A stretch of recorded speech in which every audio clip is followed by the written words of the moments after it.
Call the Rules Committee to order. I do need to start off by saying thank you to everyone who prayed for our family, sent flowers, letters, and wishes our way. The loss of a child is something that I couldn't have comprehended how absolutely bad it is. But your thoughts and prayers have helped our family as we've dealt with this new reality, and we appreciate all of you more than you know. Tonight is the last time, or maybe the penultimate last time, that I will chair the House Rules Committee. And I do want to begin the hearing by sharing a couple of words of appreciation and expressing my gratitude for the opportunity of a lifetime to serve as chairman of this exceptional committee. Being appointed to the role of chairman by Speaker Johnson has not been an easy ride, but I'm forever grateful that I've experienced this. Throughout my career, I've always made a point to say yes to a challenge. So when Speaker Johnson called me, I knew the right thing to do was to accept. I do want to take a moment and thank the Rules Committee staff who've worked so hard to ensure that I and other members of this committee are prepared and that good rules pass out of committee and get to the floor. Jennifer and Steve, our staff directors, staff assistants, you've all been loyal confidants, and I thank you all for your hard work and long nights. For the past 22 years, I've been blessed, and I've made a point to be surrounded by amazing, smart, and talented staff. Without each of them, I would not have gotten to where I am today. I would also like to, of course, thank each of our fellow members on the committee. Thank you for the hard work. Thank you for the time that each of you has put in. Starting the week off by sitting in this committee, sometimes late into the night, is not for the faint of heart. I appreciate each of you, and I appreciate your input. Thank you to my Republican colleagues for your continued commitment to prioritizing legislation that's in the best interest of Americans. And of course, I want to thank my ranking member, Mr. McGovern. You've challenged me in every single hearing, and there will come a time when I will look back fondly.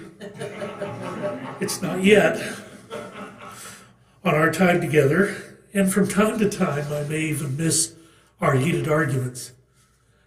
Look, this has been a phenomenal 22 years, and I don't need to take up any more time tonight talking about that because we do have work to do. Speaking of work to do, I want to address the elephant in the room.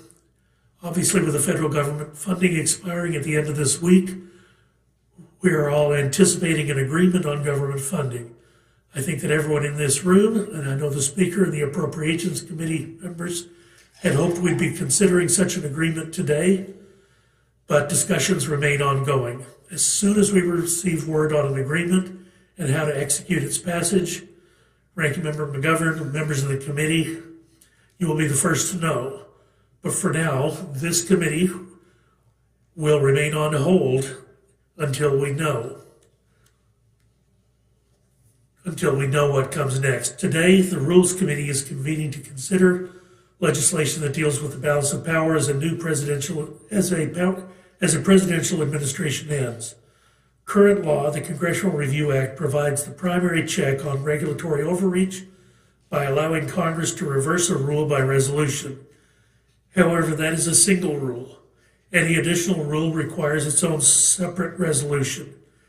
Administrations of both parties tend to overwhelm Congress at the end of their term with hundreds of new rules. These are known as midnight rules, representing billions of dollars of new regulatory burden. For example, each of the Clinton, Bush, and Obama administrations submitted over twice the amount of rules in the final year of their administration compared with the previous three combined. The executive branch has exploited the inefficiency of the CRA, leaving our constituents to bear the burden. H.R. 115 makes the needed improvement to existing law to allow Congress to catch up on this expected onslaught of new regulations that predictably will happen as the Biden and Harris administration leaves office. This bill allows Congress to consider multiple rules at once, streamlining the process that Congress already employs with respect to the executive rulemaking. Doing so will allow Congress to keep up with the rapid pace of midnight rules, reining in federal bureaucracy at a time that it is most active. I certainly look forward to the discussion surrounding this bill, and I do want to yield to the ranking member, Mr. McGovern, for any comments he wishes to make. Well, thank you, Mr. Chairman, and we're glad you're back. And again, our prayers are with you and your family. As you mentioned, this may very well be the last rules meeting of this Congress, and I want to thank you for your work leading the Rules Committee this year. I also want to thank the incredible staff, the majority and on the minority, who work incredibly hard, harder than most people can appreciate, for all their work as well. You and I are about as far apart as anyone can get politically, but I've been honored to work with you, and I wish you well in your next steps. As you reminded me, your portrait is hanging on this side of the committee room, so I will look at you often, because I can't avoid that, right? But frankly, even though we have a lot of differences politically, we do have stuff in common, and we both love this country. We both care deeply about this institution, and we both fight hard for the people we represent. And it has been an honor sharing this dais with you, Mr. Chairman, and on behalf of everyone on our side. We're going to miss you. But this is what you won't miss, what I'm about to say about what we're doing here today. Let me also begin by sharing our prayers for the folks out in Madison, Wisconsin, where there's been yet another school shooting, this time the Abundant Life Christian School. Reports are saying that several innocent children have been injured. We know of at least 2 deaths that have been confirmed, a teacher and a student. It is really quite tragic. And I guess the question we need to ask ourselves is, when is enough finally enough? When are my colleagues going to stand up and give a damn about the gun violence in this country? It is insane. It is totally nuts that we are wasting more time here in the Rules Committee on bad legislation that will go nowhere, instead of actually doing something about issues like gun violence. If Republicans work with us, we could be passing the Assault Weapons Ban Act. We could be passing the Closing the Bump Stock Loophole Act. We could be passing the Bipartisan Background Checks Act, but we're not, because they refuse to lift a finger. They refuse to stand up to the NRA. They refuse to reject those donations that keep rolling in from the gun lobby. And so they do nothing to address the shootings in our schools and the violence in our streets. They won't lift a finger, even though most gun owners want them to. And instead, they bring up absolutely pointless, absurd bills like the ones we're meeting on today. Does anyone really think we have to pass the Midnight Rules Relief Act? I mean, this was copied right off the pages of Project 2025. It's a deliberate attempt to overturn important federal protections that help consumers and everyday people. And make no mistake, this is about handing over the keys to special interests, corporate donors, billionaires, and Wall Street. And this bill is about gutting protections that safeguard our health, safety, and environment. It puts polluters, corporate monopolies, and fraudsters ahead of working families and children. This bill won't even pass the Senate. It certainly won't get signed into law. It's another waste of time. I had hoped that we would have passed a CR by now to avoid a government shutdown, but we haven't. Speaker Johnson vowed to pass all 12 appropriation bills separately without resorting to continuing resolutions. He even promised that he wouldn't send us home until after we got all of our appropriations work done. And then what did he do? He sent us home for 6 weeks, which is why we are here again, scrambling to pass a funding bill 4 days before money runs out. We didn't have to be in this position. All Republicans had to do was work with the Senate and work with the White House on a bipartisan plan. Instead, they wasted time talking about culture wars and washing machines. And so we are left with another broken promise, and we're kicking the can down the road because Republicans choose dysfunction over compromise every single time. And with that, Mr. Chairman, I yield back. Gentleman yields back, Chair. Thanks, and gentlemen, thank you for your kind observations as well. And without objection, any prepared statements that our witnesses have will be included in the record. And I want to welcome our panel, Representative Biggs and Ranking Member Nadler, from the Committee on the Judiciary to the witness table.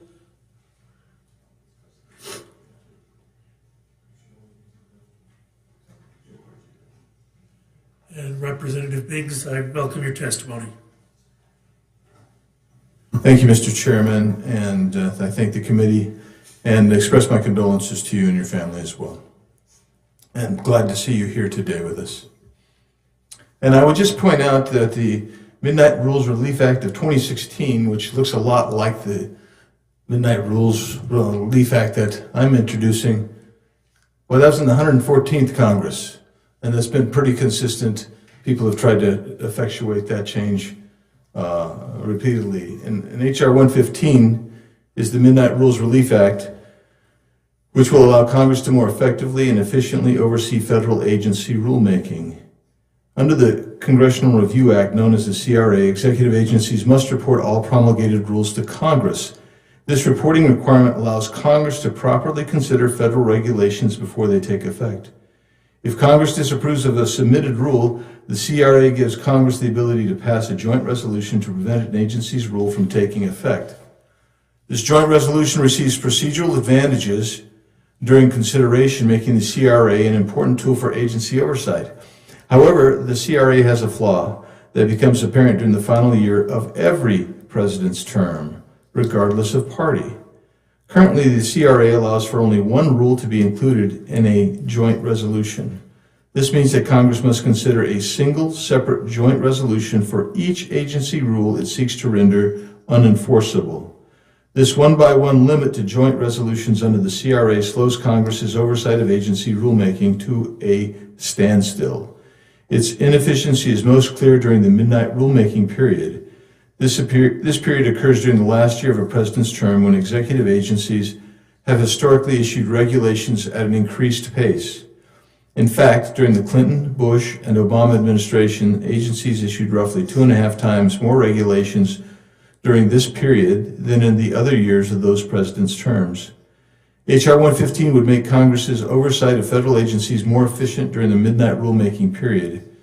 The Midnight Rules Relief Act will allow Congress to consider joint resolutions covering multiple agency rules if those rules have been issued during the final year of a president's term.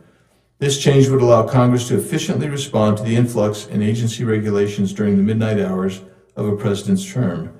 This bill does not change how the CRA would function during the other years of a president's term, and it does not alter the substantive requirements for Congress to disapprove of agency rules. It simply allows us to better oversee agency rules issued during the midnight rulemaking period. I look forward to answering any questions you may have and urge your passage of this bill. Chair, thank the gentleman for his testimony. Ranking Member Nadler, you're recognized for your testimony. Thank you, Mr. Chairman. Mr. Chairman, first let me begin by offering my condolences to you, first of all. And second of all, by offering condolences to the people in Madison, Wisconsin, and by offering the observation that the United States is the only country in the world which has school shootings.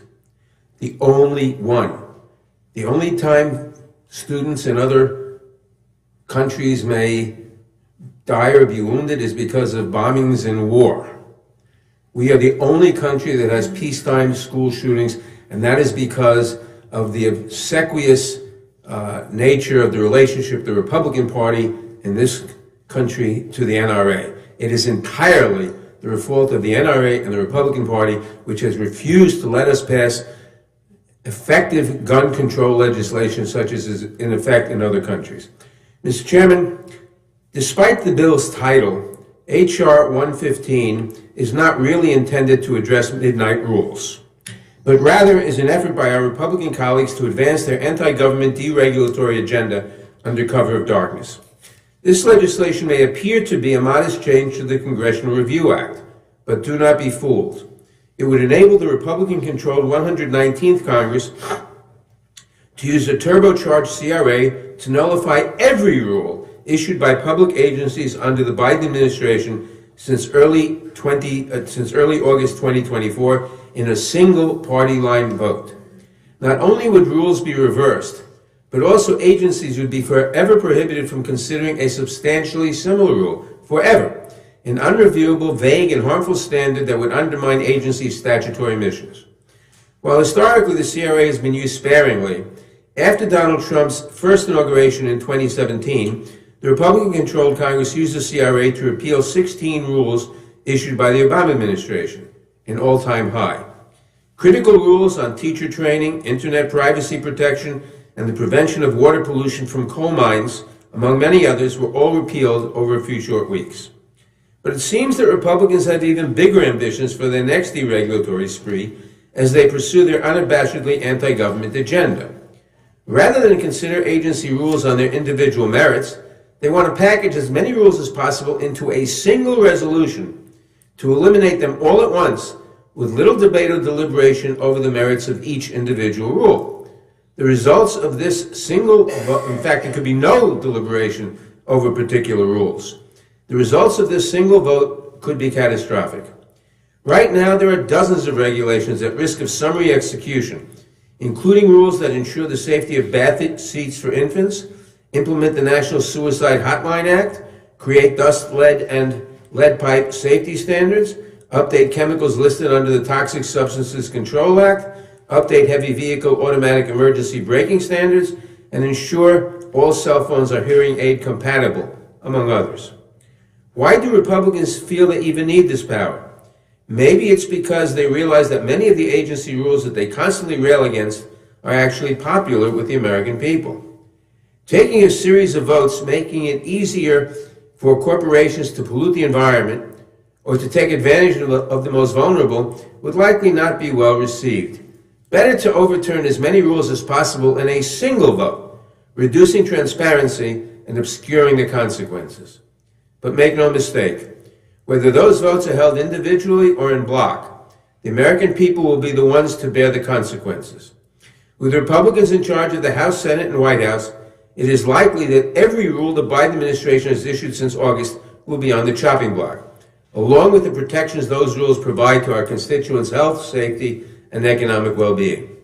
In addition, striking down a bundle of rules at once means not only that each rule will not be considered on its own merits, but also that months and years of agency time and taxpayer dollars, along with the expert analysis and public comments from industry, nonprofit groups, and individual Americans, all will have been wasted. Mr. Chairman, members on both sides of the aisle have recognized that midnight rulemaking, if left completely unchecked, can lead to abuses by the executive branch. But true midnight rules are rarely issued, and there is already a look-back period under the CRA to address rules promulgated at the end of any congressional term.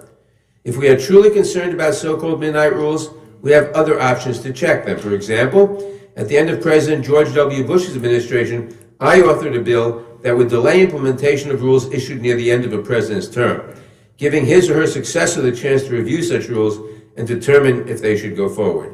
I believe there are ways we could work together in a bipartisan manner to address this issue.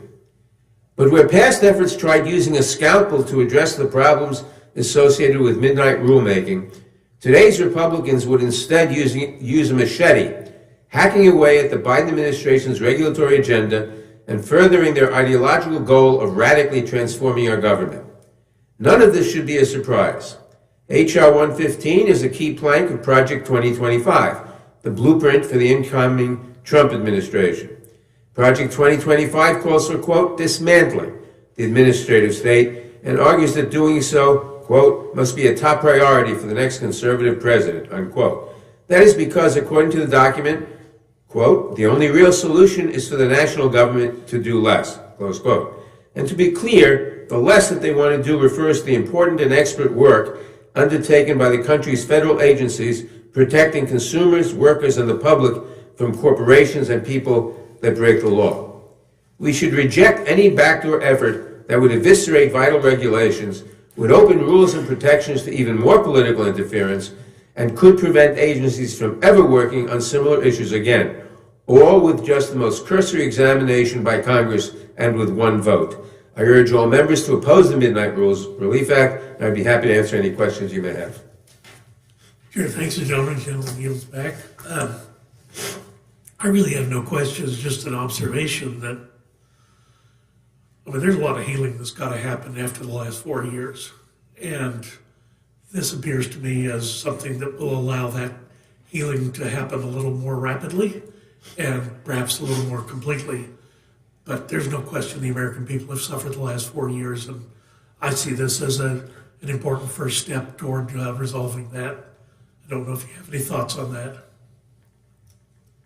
I'll just say I agree with you and I appreciate your comments. Thank you, Mr. Chairman. Thank you. Mr. McGovern. Well, I agree with Mr. Nadler, and I want to associate myself with his thoughtful comments. And I also want to take this moment to say that his tenure as top Democrat in the Judiciary Committee over the years has been marked by your unwavering leadership in the fight for what is right, by your commitment to uphold the civil rights and civil liberties of all Americans, by your respect for the rule of law and equal protection of the laws, and by your steadfast dedication to protecting the Constitution, and also by your work to ensure that we live up to the promise in this country of liberty and justice for all. So I want to thank you for your tireless dedication over the past few years heading up the Judiciary Committee. It's been an honor working with you, and I look forward to continuing to collaborate and work with you in the years to come. I also just want to say, it's kind of pointless to ask questions, but I don't know what my Republican friends are thinking by bringing this legislation to the floor. I mean, in what universe would this bill be brought up in the Senate? I mean, it's December 16th, and the Congress is almost over, and I can't believe anybody has any reason to believe that this bill would even get noticed by the Senate, much less be considered by the Senate, because it won't. The Senate doesn't have time to take up the bill even if they wanted to, which they don't. So we're wasting our time here when there are a lot of other things that we could get done, we should be doing. And I regret that this is what we're meeting about. I was hoping our last Rules Committee meeting would be more substantive than this, but then again, we might meet again. So we'll wait and see. I yield back. True enough, we might meet again. The gentlelady from Minnesota is recognized for question. I just lost my, well, you guys know who I am, right? But thank you, Mr. Chair. And, I thank you for bringing this forward because the opposition has just really thinks that this provides all kinds of power and all kinds, the sky is falling kind of thing. And so I just want to make sure that we're clear. This bill does nothing to impact the first 3 years of a president's rulemaking authority, nor does it circumvent the legislative process requiring a vote in the House, Senate, and the president's signature, correct? That's correct. Thank you. And this bill simply allows Congress to retain its authority overseeing administrative rulemaking without bogging down the legislative branch with the requirement to take individual votes on each rule issued in the last 60 days of the presidency, correct? That's correct. Thank you very much, Mr. Biggs. It just, I think things were getting out of control, like the sky was falling, and this is a very simple bill that will deal with, just a limited amount of rules. So thank you for being here, and I yield back. Chair thanks the gentlelady. Gentlelady yields back. Chair recognizes the gentleman from South Carolina. Mr. Chairman, too, I want to thank you for your service, and your picture really hadn't changed much. I think he's getting in age today. Andy, thank you for bringing this up. There's one thing that I've heard, and one thing was a big factor in the people speaking in this election are being overrun with regulations and rules. CFPB being the prime example on financial services. People are sick and tired. When banks have to report on their carbon footprint, and you can just multiply that on, and I don't think my friends on the other side understand it, why Americans are sick of it, and all the other things that are hitting them in the pocketbook from not drilling our own oil, from the invasion at the border. This is just a small thing that we can do and have impact. And like Michelle said, it doesn't affect it to the last 60 days of administration. They can get by and pass things as they will. You have anything to add to that? Yes. No, I was going to ask. I'll get to you. Thank you. No, I'll just say I agree with you. Okay. Ms. Nadler. Well, I just wanted to say that whatever one may say about midnight rules and repealing them, this bill is radically different from all other CRA bills, because not only would the rules be reversed, which is what a CRA bill normally does, but agencies would be forever prohibited from considering a substantially similar, unquote, rule, whatever that means. So if you had a rule on percentage of lead in fish that are caught or whatever, and you turned it back by the CRA, 25 years from now, with science knowing more about the effects, a future administration could not promulgate a rule on that. That's what makes this particularly radical. Mr. Biggs, you got a... Yeah, that what he's referring to is actually in current law as well. So we're not changing that aspect of the law, number one. Number two, apparently he forgets that this is the legislative body, and at any time this legislative body can say, we want you to go ahead and promulgate the rule. Yield. Well, thank you for bringing it up. It's unelected bureaucrats enforcing rules, fines attached to it. People are sick of it, and they spoke in November. Mr. Chairman, I yield back. Gentleman yields back, Chair. Thanks, gentleman. Gentleman from Texas is recognized. I think, Chairman, I too want to add our prayers for you and your family, Mr. Chairman, and how honored we've been to serve with you in this committee, and of course those of us in the Texas delegation, and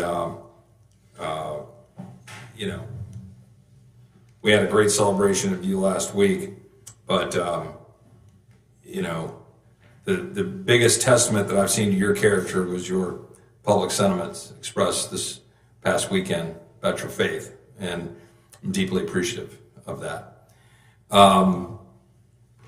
I know we want to move along. I would just simply say a couple of things on this point about the bill. We should all be deeply concerned about asserting Article 1 congressional power. All of us, on both sides of the aisle. We have for too long been allowing the executive branch in both parties to exercise significant amounts of administrative power. The court's decision in Chevron is at least a move in a direction that hopefully would give us more power. But both parties need to look in the mirror and understand, if we're going to sit around and, you know, we're going to have some of my conservative brothers and sisters walk away from legislative appropriations, if we're going to want to take away tools that we have, we've got to actually have a strong Congress to check what is often an out of control executive branch, again, under both parties. This is a statement about the administrative state. The last minute rulemaking, it gets done in both parties, but we should be concerned about this. I appreciate it. And the answer to the ranking member's question about why it's coming up now is because it's front of mind now. I mean, no, but in all honesty, I mean, that's to a fault, I would say, right? Because it's not easy for us to work on long-term policy fixes in March, you know, next year in the Trump administration, or whether it was 4 years ago under the Biden administration, when everybody's coming out, like a 100-day agenda, and everybody's doing their stuff. And now people are looking at this going, well, there's a bunch of last-minute rulemaking, and we all observe it, and we see what's going on, and you want to do something about it. You want to assert congressional power. I applaud my friend from Arizona. I think you pointed out that this is modeled almost very similarly to the 115th Congress version of the bill. Project 25 was a big deal in the 115th Congress, I assume. Is that right, Mr. Biggs? Is that where you copied it? Was in the 115th Congress? But the only final point I'll make on this is I wish we could have this is like a reverse rulemaking power in omnibus form. I wish we could have a reverse omnibus legislation, you know, because of what we're facing this week, which is going to be essentially a massive 2,000-page omnibus bill that's being negotiated that frankly gives me real concern. And we've got to get out of this. We've got to get out of this mode of legislating and this mode of doing things this way. And, you know, we didn't do what we should have done with respect to open rules and structured rules this year the way that we should have done it. We didn't. We've got to find a way to get this place to function again. And I hope that we can, with a renewed sense of spirit, in January, figure out how we can do that. But, four corners negotiations of 2,000 page bills that are probably going to spend 150 billion plus, maybe $200 billion without being paid for, with massive policy implications across the spectrum is no way to do business. And it's germane to this point because rulemaking like this is no way to do business. Omnibus bills is no way to do business. And we got to change it or we'll all own it. So I appreciate it, gentlemen. I yield back.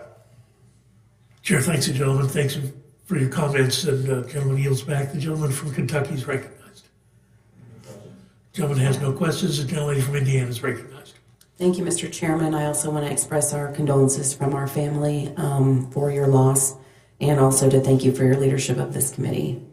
It's been a pleasure to serve with you in this Congress.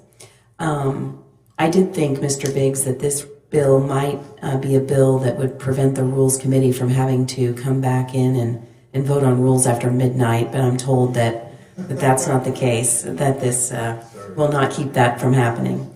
But I do appreciate you bringing this. I was just looking at a chart and the number of lame duck rules and the frequency with which they increase toward the end of a president's term. You see those lines going straight up.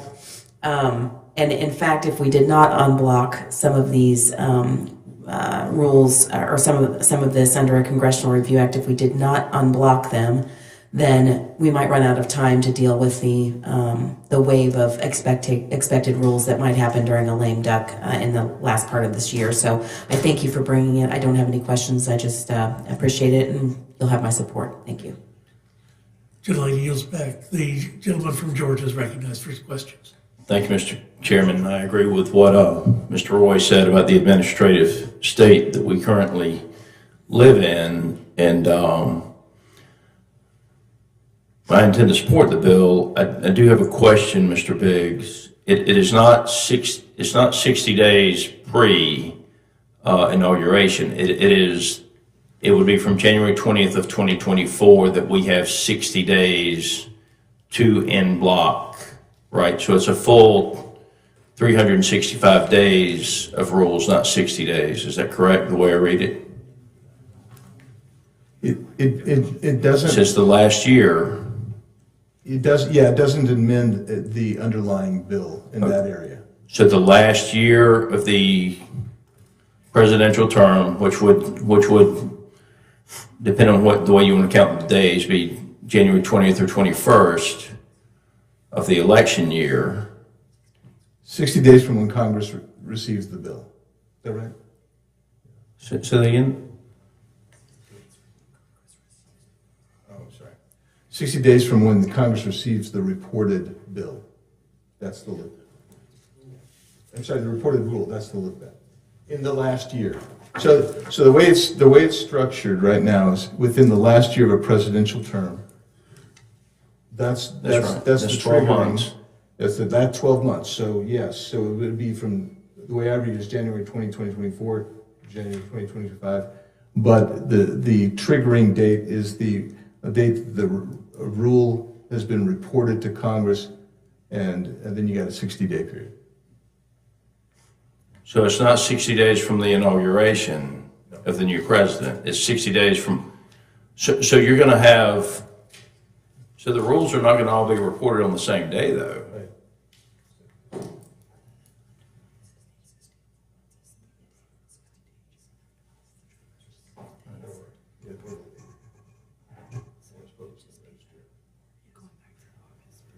Yeah, so the 60 days triggered by when the rule is reported to that Congress, or when it's reported in the Federal Register, whichever is later. Okay, so you're going to have multiple dates. Right. You're going to have multiple end dates. That's correct. Okay. And I'm sorry for the confusion. Okay. It's I just want to make sure I was understanding it correctly. I would suggest this, and this is for all of us as members of the House. When an agency passes a rule, the authorizing committee should have the authority to reject that rule. Because there are a lot of rules passed that both Democrats and Republicans did not agree to and think are not in compliance with the law the way it was written.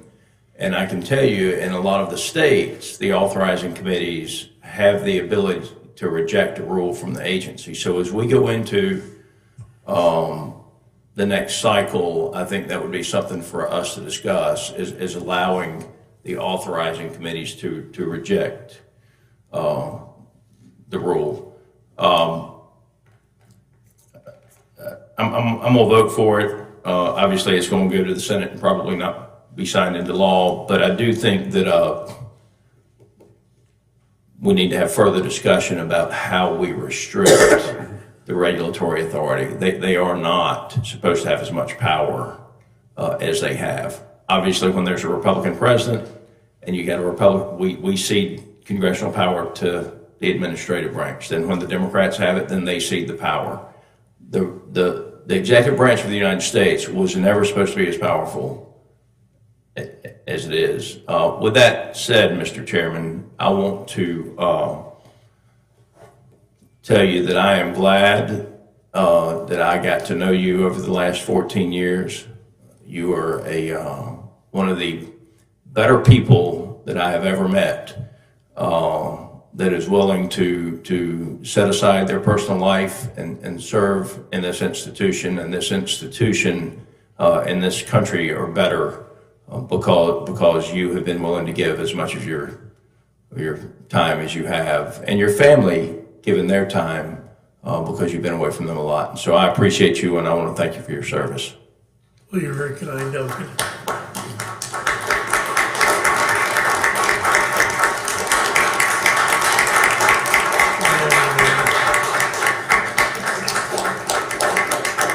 was going to have your words taken down, but then I just thought better of it. Mr. Chair, after hearing Mr. Scott, maybe we can move your portrait over to his side. Does the gentleman yields back? Does the gentleman from New York have questions?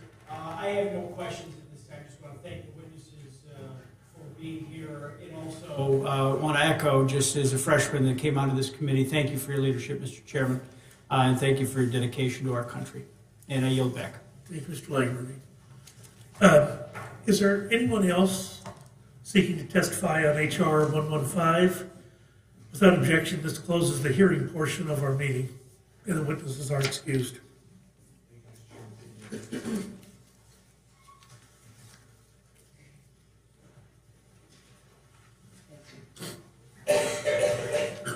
And the chair will be in receipt of a motion from the gentleman from Minnesota, Ms. Fishbach. Mr. Chair, I move the committee grant H.R. 115, the Midnight Rules Relief Act, a closed rule. The rule waives all points of order against consideration of the bill. The rule provides that the amendment in the nature of a substitute recommended by the Committee on the Judiciary, now printed in the bill, shall be considered as adopted, and the bill as amended shall be considered as read. The rule waives all points of order against provisions in the bill as amended. The rule provides 1 hour of general debate equally divided and controlled by the chair and ranking minority member of the Committee on Judiciary or their respective designees. Finally, the rule provides 1 motion to recommit. Thank you very much. You've heard the motion. Is there any discussion or amendment to the rule? You know, we don't have any amendments, but it kind of seems fitting that the final rule of the session is another closed rule, but I just wanted to make that point for the record. We'd be sad if Yeah, so I yield back. Gentleman yields back. Hearing no requests for further amendments, the question is on the motion from the gentleman from Minnesota. All those in favor signify by saying aye. Aye. All those opposed, no. No. In the opinion of the chair, the ayes have it. As for roll call, Mr. Chairman? Roll call has been requested. The clerk will call a roll. Mr. Reschenthaler, Mrs. Fishbach. No. Mrs. Fishbach. Yes. Mrs. Fishbach, aye. Mr. Massey. Aye. Mr. Massey, aye. Mr. Norman. Aye. Mr. Norman, aye. Mr. Roy. Aye. Mr. Roy, aye. Mrs. Houchin. Aye. Mrs. Houchin, aye. Mr. Langworthy. Aye. Mr. Langworthy, aye. Mr. Scott. Aye. Mr. Scott, aye. Mr. McGovern. No. Mr. McGovern, no. Ms. Scanlon. Mr. Neguse. Ms. Leisure-Fernandez. No. Ms. Leisure-Fernandez, no. Mr. Chairman. Chair votes aye. Mr. Chairman, aye. The clerk will report the total. 8 yeas, 2 nays. And the ayes have it. The motion to report is agreed to. Accordingly, I will be managing for the majority. And I'll do it for the minority. Without objection, the committee stands adjourned.